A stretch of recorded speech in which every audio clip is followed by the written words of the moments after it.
Happy Monday, everyone. Betty Withrow and I are here with Margo Arrowsmith, the creator of Your Perfect Retirement Living.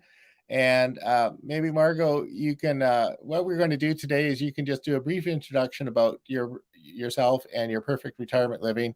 And then we're going to go through what you're going to get in the program and why you want it. And, Or as Betty would say, why could you possibly not want it?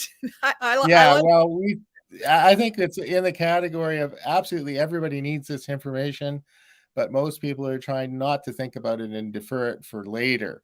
But when later comes, you'll be way better position if you've done some planning and you understand what your options are, rather than having those options forced on you. Exactly, because when later comes, like right now, for those of you, it's never too late. Let me put it that way. But for those of you who are like 50, 55, maybe even 60, you still have the ability to get to know yourself a little better and decide what you want to do. Once you hit 65, you will be, and maybe even earlier, you will be deluged with all sorts of people, from doctors to family members to insurance agents to all sorts of people who think they know what's better for you than you know what's better for you. So best to really have solid ground now, so that when that starts to happen, it'll happen no matter what. You will be able to know how to talk to people. You will know where they're coming from. Most often, although not always, most often with children, it's because they're looking out for your welfare and they've been convinced that you can't do that anymore, even though you may be perfectly capable of it.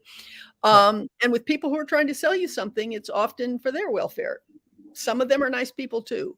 But the point is, you need to know what it is that you want, need, can do, and how to do it, and how to deal with people who are trying to get you to do something else. And it's confused. It's hard enough when you do know yourself and know what you want. It's much harder when you're not really grounded yourself. Yeah. And, Betty always says, what you need clarity on what it is you really want and where you're at. So Your Perfect Day exercise, it takes you through that. And that's the first thing anybody does in your program, right? Exactly. And one of the things I want to point this out, that Your Perfect Day exercise is not about your bucket list. Almost anybody, is told to sit down and write a bucket list. Almost anybody can do that. I'd like to go to the Eiffel Tower, or I'd like to ride an elephant. Almost anybody can do that. But it's the day to day to day. Where do I want to wake up every morning of my life? Except when I'm on vacation. But who do I want to be with? What do I want to eat? All of these things. Those are the things that we tend not to think about, because, throughout our life, we've just done whatever's to be done, and often haven't had the time to put a lot of thought into that. So this is very different from a bucket list. If you've got a bucket list, great, good for you. I hope you get it all done. I hope you keep adding it to it. When you take one thing off, I hope you add something else. However, your life, never in your life, and certainly not in your retirement years, is your life going to be about a bucket list. It's going to be about day to day, what's going to soothe you, to make you happy, to make you feel like you're still a contributing, functioning, important human being. Yeah, no, that's perfect. So we went. So one of the first things you mentioned here is what does your perfect day look like, and that gets people to go through many of those things that you mentioned, right? What are you doing? Who are you with? Where are you at? What time of day do you wake up? Because some people, for instance, for the last 10 years, I've been somebody, I wake up at 5 o'clock in the morning and I'm ready to go. I haven't been that way my whole life. So if I had made decisions when I was 40, when I had to drag myself out of bed at 8:30, they wouldn't have done me much good. But now I can really say, oh, this is what I want now. But okay, so some people like waking up at 5, like me. Other people don't want to get up until noon because they like being up all night. So every part of your life, to really know what it is that's going to make me, or me and my spouse, happy. What is it going to make our retirement a worthwhile experience for us? Yeah. The next one, Betty had summarized some of these things in some bullet points, and one of the ones is, where do you want to wake up? So that's a question of, are you happy where you're at? Like, if you're in a home, is this good? You might be, it's possible you're in a big house with a big lawn and you just don't want to do any gardening anymore. So maybe that's not the place for you. Or maybe it is, you love the gardening and want to stay there. And even if you have to hire somebody to help you with the garden, you want to stay there. So that's a big question here, is where do you want to wake up? Like where yeah. The first question is, where do you want to wake up? And then, and you alluded to this, Greg, it's like, well, okay, so where I want to wake up is where I'm living right now. However, I don't want to mow the lawn and I've got this huge lawn. Well, then the next question is, and because Your Perfect Day exercise actually has 4 different levels. So then the next question is, well, how can I be where I want to be and not have my lawn look bad?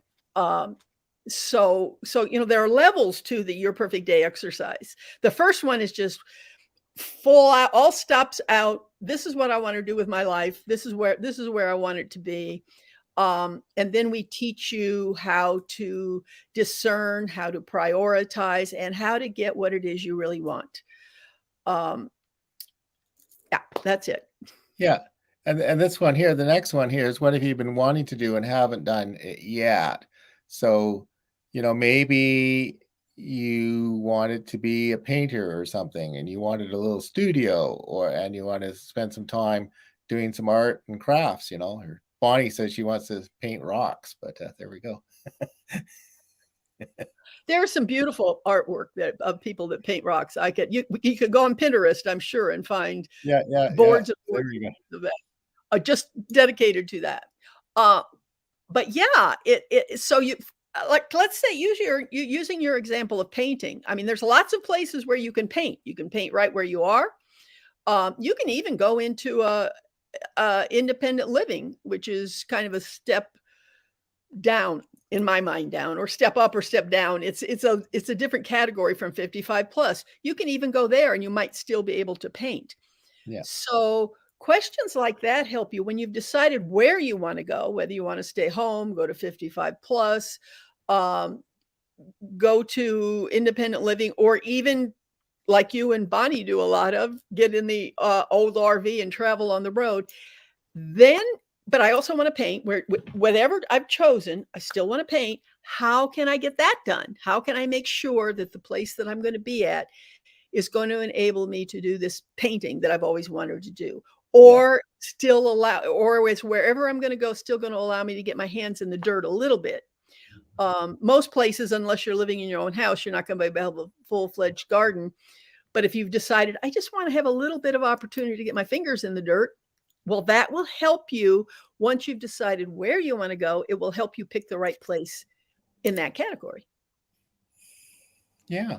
So we're about helping you decide where you want to be, but also when you've decided where you want to be, how to make it fit into your perfect day. Yeah. The good thing about painting is it doesn't really take much space. Well, then again, though, you see, this is, again, the perfect living. We keep getting back to this. In the course, I tell people, and because I know people, I mean, I've been a therapist for close to 45 years now. I know people and I know myself. But if you want to paint, you need to understand, are you one of those people who will get out your paints in the morning and do whatever you want to do and then put it all away at night, in which case, your needs are a little less. If you're one of those people that won't paint unless it's sitting there waiting for you to go over and start drawing or start on the easel, then that should also tell you about where you need to be. So even though the difference in something you want, it's still wide ranged. And if you like to paint things 20 feet by 10 feet, then your single room in a it won't do. But I spent some time traveling with somebody who just, he if there was any kind of flat surface, a picnic table or anything, he just put the canvas down there. Well, or like you mentioned with Bonnie, that she wants to paint rocks. Well, she could do that in your RV.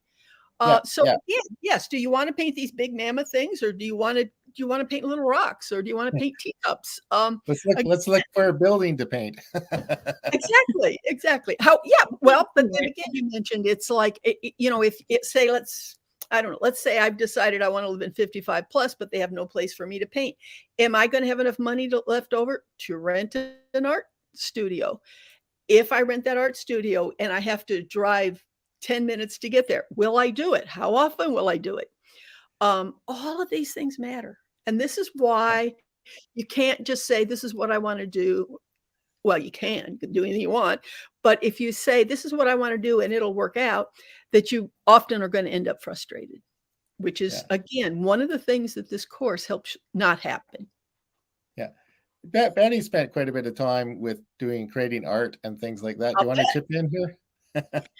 Well, yeah, I would say that the medium and the scale of your art definitely is informed by your living conditions. For example, earlier in my life, I lived in a small cabin with a lot of people, including little kids who will wreck things. And so I was making small things. I got much more into needlework and things that you could put up on a high shelf so the kids couldn't get them. Exactly. And then, again, like Greg said, if you have wide open spaces, you can go out and paint the side of a barn or something like that, and have a big canvas. When you mentioned needing to have everything out so you can go over and work on your painting, that would be my friend who is a professional painter, and there's no way she'd be able to do it if she had to put everything away every day. It's just not going to happen.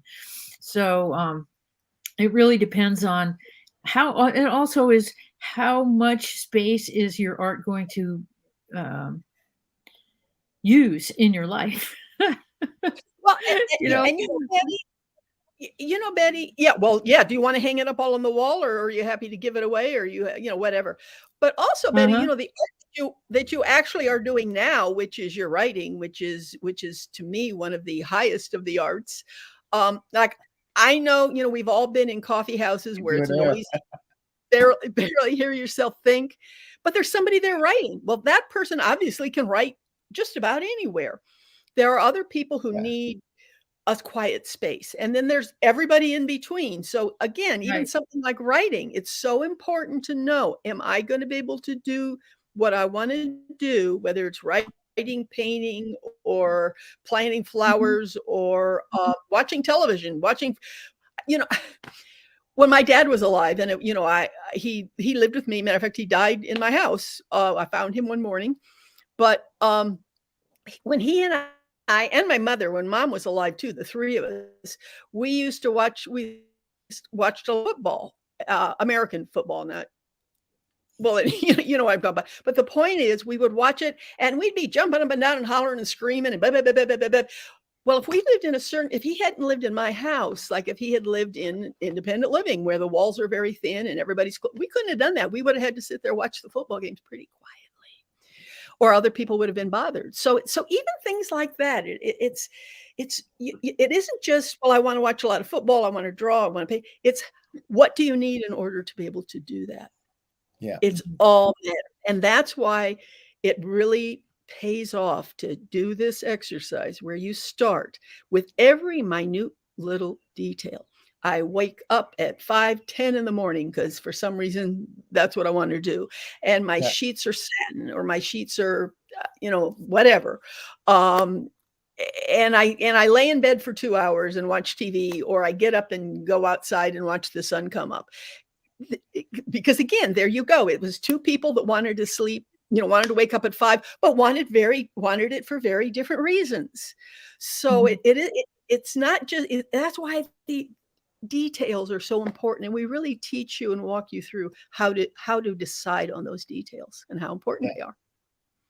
So speaking of disturbing the neighbors, when I grow up, so I would like to have a place with a pretty big room for music and a recording area, and a yard for outdoor concerts, right? So that we can wake up the neighbors.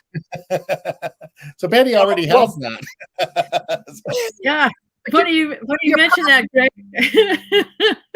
I was talking with my son about that idea yesterday, and he said, well, they'll have to bring their own generators. I said, oh yeah. Yeah, well, actually, And Greg, you're probably not going to want to be in any place that has HOA if that's what you're going to want to do. No, Again, no, that wouldn't work. yeah. Actually, the generators now, there's like those power walls are actually pretty good for that. Yeah, I've run outdoor gigs with just a little inverter, right? Gone out in the middle of the woods and done stuff. And a power wall can, you can run everything for the whole day or longer. Yeah. I remember when I was young and we bought a stereo system, and the speaker was bigger than the couch I'm sitting on right now. And now, of course, this is my speaker and it does a pretty good job. So yeah, I'm sure that you don't quite need all the equipment, but you are going to be making some noise. Yeah. So nowadays you can get stuff that's maybe 8 inches by 8 inches and sounds way better than those massive sound systems before. Well, that's because everybody's getting older and they don't want to pack all that crap anymore. Well, the young people don't want to pack all that crap anymore either. Yeah. I've done whole bands with a sound system that I could have on my backpack and hold like in one trip. The whole thing weighs. That's not including all the the 10 miles of cables and microphones. But the basic sound system is going to go in your RV. I know that for a fact. Well, yeah, it will. You'd be surprised what has been, and we've been packed with a video studio. But at some point, I would probably have enough stuff in the RV to run a concert. So well, there you go. There you go. So there we go. Yeah. Betty had some other God bless Betty, but Betty also had some other issues. Issues. Yeah, Don't we all have issues, Margo? Huh? Don't we all have issues, Margo? Well, that also. It's good. It's good. Yeah. Well, yeah, I want to circle back to something that Greg said earlier about by the time that you get to the place of later, you're kind of going, gee, I didn't think that this was going to be, now. And I have this saying that by the time tomorrow gets here, it will be today. And exactly. Right? And also it's always now. So it is now, and now is the time to, like vision out your life, be in your life, in future pacing, they call it, that's what the whole perfect day exercise is about, is mentally saying, okay, this is my ideal life, and hopefully thinking of it in terms of not as something that's far away and it's going to happen someday, but it's something that's happening right now. Yeah. And it's happening now, and I'm also laying the groundwork for it to continue to happen. Yeah. I mean, just like people, and people never hesitate to think. I mean, that there are 25-year-olds who have IRAs and they're already thinking about their retirement, but they don't think about how they're going to actually live in that retirement. Certainly not in the way that they need to. Now, and hopefully, by the way, that will evolve as you get older. Because my idea when I was 25 of what I was going to be doing when I was 75 which I am now, is not what I'm doing. So it needs to be flexible. But by the time you get to, 50, 55, 60, you're really starting to hone in on what you're good. I have one patient of mine who was doing competitive dancing. Well, I think the last one she went to was in New Orleans, and she was 80 years old. And then COVID hit, and well, obviously there was no more competitive dancing. And now by the time it's over, it's harder for her to get back into shape at 83, which, or 84, I guess she is. But the point is, so she's now having to go back and look at other things that she wants to do. So it's just always good to keep that planning going, so that, because otherwise she could just sit in her house, be depressed that she can't dance anymore.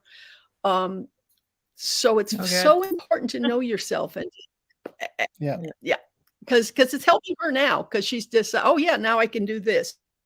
Matter of fact, she's starting to write now. So you got to know yourself in order to be able to do those things. And most of us don't know ourselves as well as we think we do. We're too busy. We're too busy living and working and, taking care of the kids or whatever it is we're doing to actually think about really deeply what it is that we want and how we can do it. Yeah. And a And lot how of much people time do you want to spend with your family? yeah. And a lot of people have an opinion about what you should be doing too. Right. Which isn't always your time. Exactly. So speaking of that, the next discussion here is how much time do you want to spend with your family or friends? Like do you want to get as far away from your family as possible, or do you want to spend your time with them, and how much time do they want to spend with you? We've talked about this a few times before, but yeah. There are people who would love to live and seriously. Well, I have 2 clients now who live with their adult children and their little bitty grandchildren and love it. They're doing just fine. They keep a boundary. I'm not a live-in babysitter. I'm not an au pair where, because even au pairs are only allowed to work certain many hours a day, but I'm here if you really need me. So obviously those people want to spend a lot of time with their families. Other people are really, and sometimes they don't like to admit it, but quite frankly, they're perfectly happy to see their grandchildren twice a year at Christmas and the 4th of July. And some of those things, I'm glad you brought that up, Greg, because some of those things are hard to admit to yourself, let alone to your children and other people. But the exercise really gives you the opportunity to really look at, do I really, I love my grandchildren. Do I really want to be around these kids all the time? Do I want to have any responsibility for them? And if you do, great. And we'll help teach you how to do it. But if you don't, then we help you gently and kindly say, as much as I love you all, I need to do this, which does not involve you. Because a lot of people have a hard time doing that. Yeah. I think that's a real important point. One of the people I'm working with on her memoir had been living on the East Coast so she could be close to her grandchildren, and is now in the process of moving back to New Mexico because her work and her art are calling her to be there, and relationship is calling her to be there. And I think she's 75. Maybe she's a little older than that. And she's like, it's hard to do this, but I got to do it. And that's real, and that's being real. Yes. And here's an example. It just took place yesterday. I went and visited my son's family to check in on my grandson who had a recent surgery. And I got there maybe 10:30, and and I looked at everybody and said, "Did I come too early?" And they went, "Well, kind of almost, we've been sleeping in since and I said, "Well, just tell me, I'll go outside," and they said, no, it's fine. And then, I said, "Okay, I'm going to leave." Now, I didn't immediately announce how soon I'd be leaving, but I made it clear before I'd been there very long. I'm leaving at 3:00 because enough is enough. And then I ended up leaving earlier than that because my son wanted to go get on the tractor. And this is an example of being very clear. It made it easy for us to enjoy our time together because everybody knew there's a beginning, a middle, and an end. Can you imagine how different it would have been if you or your son would not have been comfortable saying these things to each other? So you would have been sitting there, wishing you were someplace else because your time was spent, and he wanted to be on the tractor, but can't hurt mom's feelings. People need to be able to hold their boundaries and know that they have the right to do it and learn how to do it in a way that doesn't hurt the other person's feelings. And if it does, then that's for the other person to deal with. You are, you're a good example of how to do it, but so many people end up doing things they really don't want to do. And the irony is, like in your situation, your son wouldn't have wanted you there longer. You wouldn't have wanted to be there longer, but you're both, if you didn't know how to do it, you'd both be sitting there miserable because neither one of you knew how to say killing each other with politeness. Right. Yeah, I know.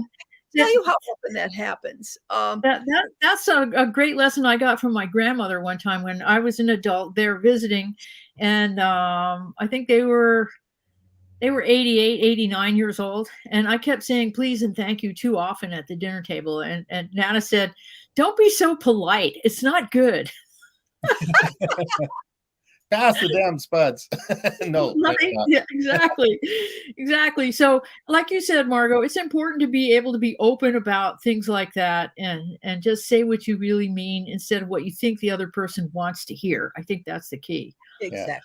That is. We think we're being nice, but it's like you think if you keep watering your house plants every day, you're taking good care of them, but you're not. You're overwatering them and drowning them. Yeah. So too much attention isn't necessarily what anybody wants, certainly not what most people need, certainly not frankly what anybody needs.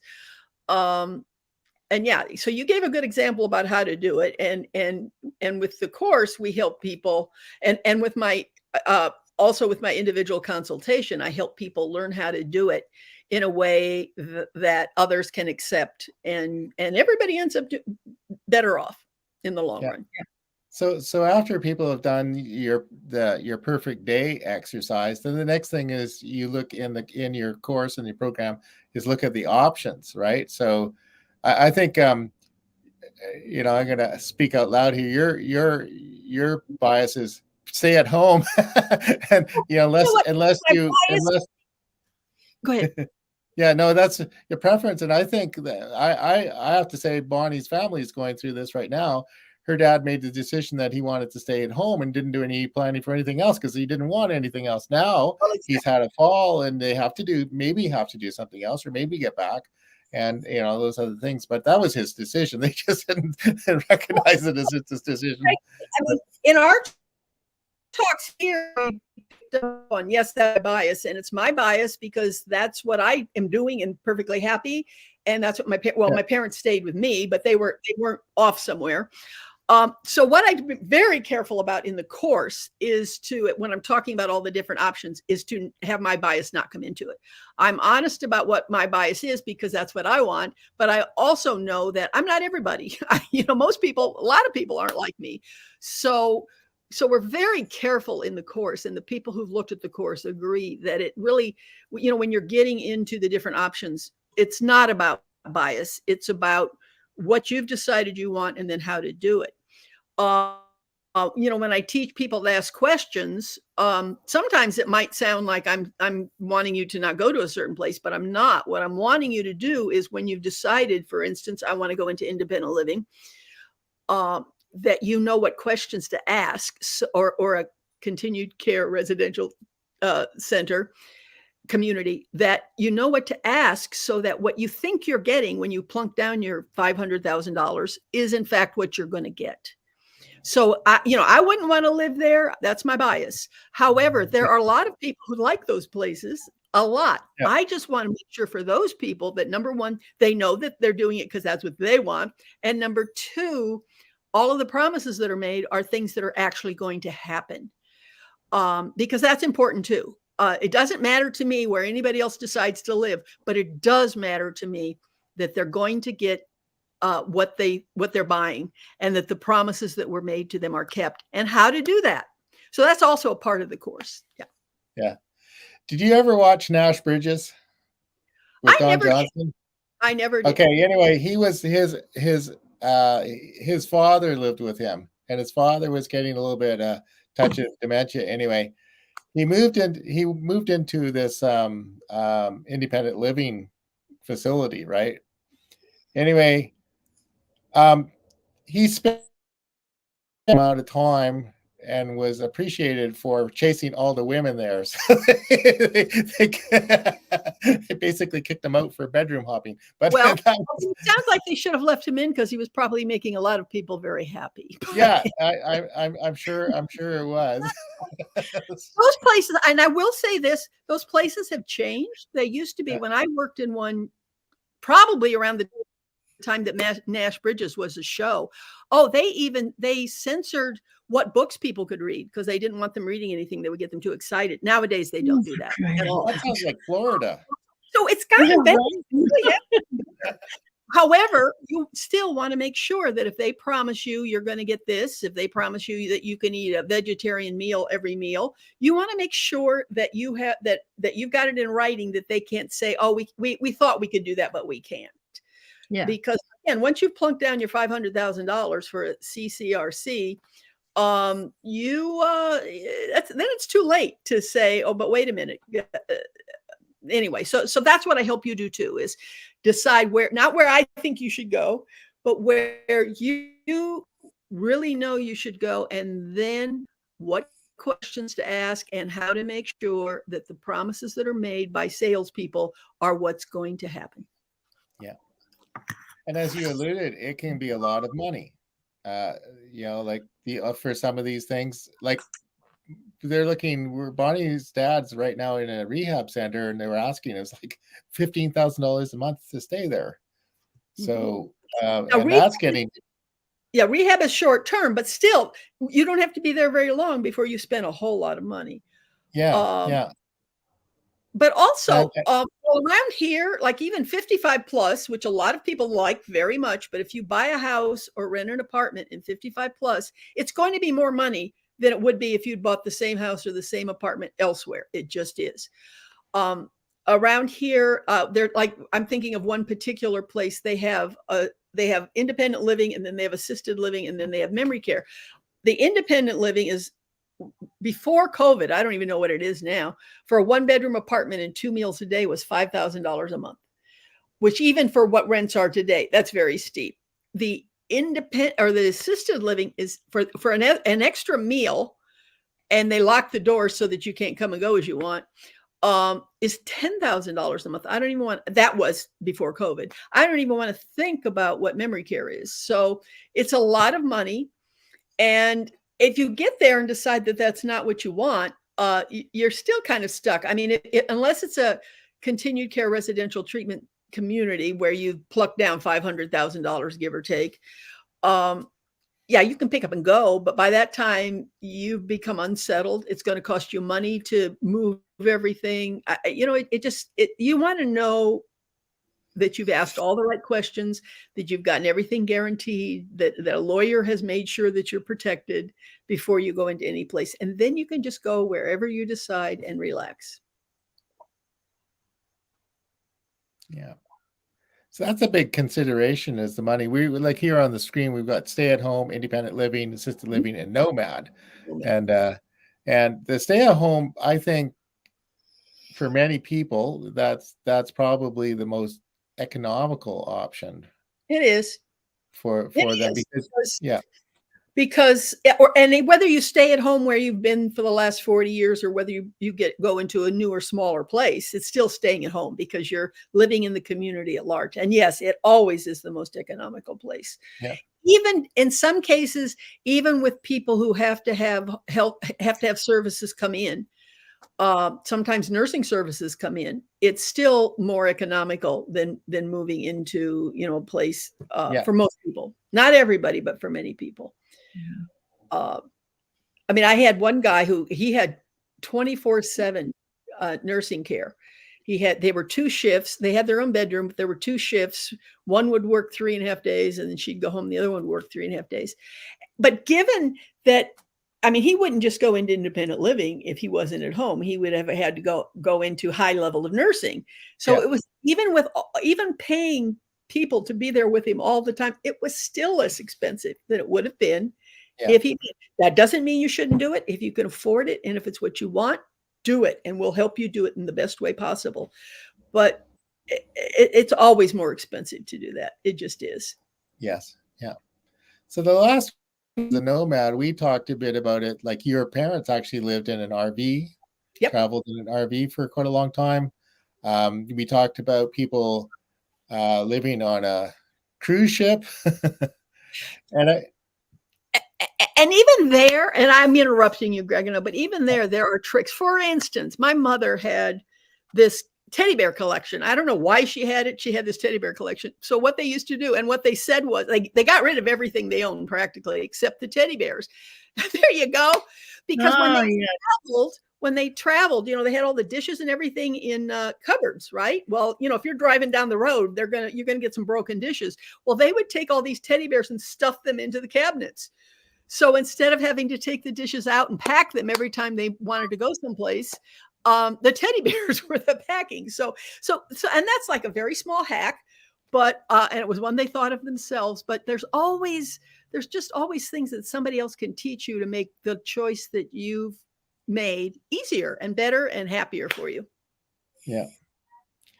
And I guess should mention that Nomad runs everywhere from somebody who's got their own jet to a growing segment of the population who are living in old vehicles and stuff, basically homeless, so, and everything in between. Yeah. There's a very sad movie. It was up for an Academy Award the year before last. Nomadland. Was that it? I didn't see it. I understand it's very sad, but in fact, there are also a lot of people out there doing just what she did, who are doing it by choice and very happy about it. Yeah. Yes. And we watched a movie, a series is called Almost Australian, an actress who is in Babe, and she was in the Harry Potter, and she recently got her Australian citizenship. So she was traveling around to see if Australia was still the land of dreams that she thought when she first met it. Anyway, one of the segments talked to the people, and that was like a growing number of mostly middle-aged women who don't have enough pension really to live on, right? Mm-hmm. So, and because most men ended up with better pensions than the women did, right? And but that can be one of these things that can be an enjoyable lifestyle. We have in Canada people who would prefer to do that than even if they were given a place to live. So go online and in your search engine put Golden Girls Living. Yeah, Betty probably remembers. I don't know if they got it in Canada, but the TV show, The Golden Girls. Yeah, we had a talk about that a couple of months ago. Right. Okay. But there you can go online and search, and they'll teach you how to do it. And now it's not going to be all the fun and chuckles that it was on TV. There are challenges. However, it can also be a lovely way for people to live. But you're also more independent than if you're in a community or facility that has institutional rules, because it's you guys making your own rules. I spent there's been on the news here quite a bit about people living in the woods or camping out on highway rest stops to the point where the trucks can't have space anymore. But it's not good. And some of the themes are safety, like security, because in many of the so-called helpful facilities, they're not secure. Their stuff's danger of getting stolen, and the other thing is just is independence. So it's a big issue to have. One of the most dangerous places to do RV living is in Mexico. However, I've known people who do it. That you can actually hook up with caravans of almost like in the in the olden days when they had the wagon trains, only it's caravans of people.